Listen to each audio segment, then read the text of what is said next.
ചെട്ടികുളങ്ങര പേള ഗുരുമല ദേവീക്ഷേത്രത്തിലെ ഭാഗവത നവാഹയജ്ഞത്തിന്റെ ഭാഗമായി പാർവതി പരിണയ ചടങ്ങ് നടത്തി. നിരവധി ഭക്തജനങ്ങൾ പങ്കെടുത്തു. ചെട്ടികുളങ്ങര പേള ഗുരുമല ദേവീക്ഷേത്രത്തിൽ ദേവി ഭാഗവത നവാഹ മഹായജ്ഞത്തിന്റെ ഭാഗമായി പാർവതി പരിണയ ചടങ്ങ് നടത്തി.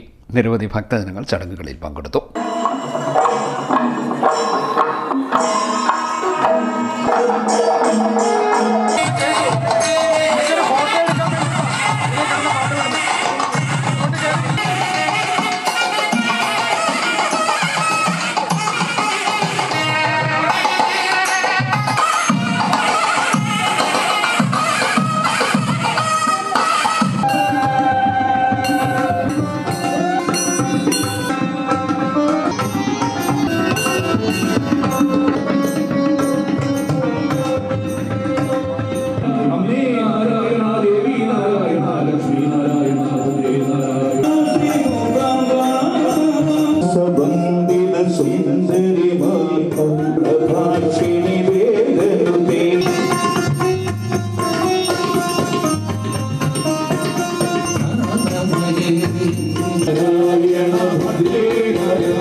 ഗണപതി ഹോമം, ഗായത്രി ഹോമം, ലളിതാ സഹസ്രനാമ സ്തോത്രജപം, ഗ്രന്ഥപൂജ, ദേവി ഭാഗവത പാരായണം എന്നിവയ്ക്ക് ശേഷമാണ് പാർവതി പരിണയ ചടങ്ങ് നടത്തിയത്.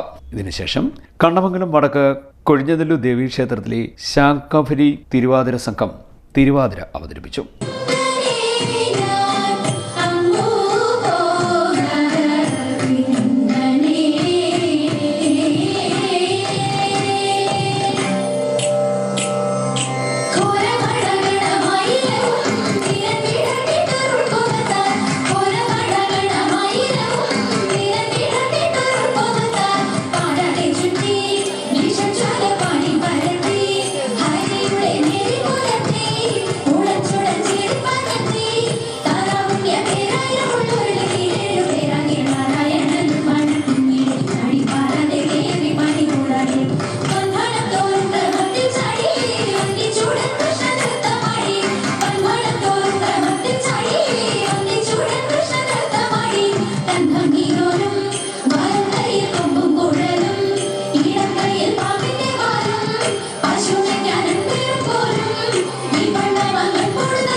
തുടർന്ന് പ്രഭാഷണം, പ്രസാദകൂട്ട്, സർവൈശ്വര്യ പൂജ, ക്ഷേത്ര ദീപാരാധന, ആധ്യാത്മിക പ്രഭാഷണം തുടങ്ങിയവ നടന്നു. ക്ഷേത്രതന്ത്രി കല്ലമ്പള്ളിൽ വാമനൻ നമ്പൂതിരി, ക്ഷേത്ര മേൽശാന്തി മനോജ് വി വേലായുധരര്, യജ്ഞാചാര്യൻ കണ്ണൻ വേദിക്ക് എന്നിവർ ചടങ്ങുകൾക്ക് മുഖ്യ കാർമ്മികത്വം വഹിച്ചു. 25-ന് ചടങ്ങുകൾ സമാപിക്കും. CDNet news, Kayamkulam.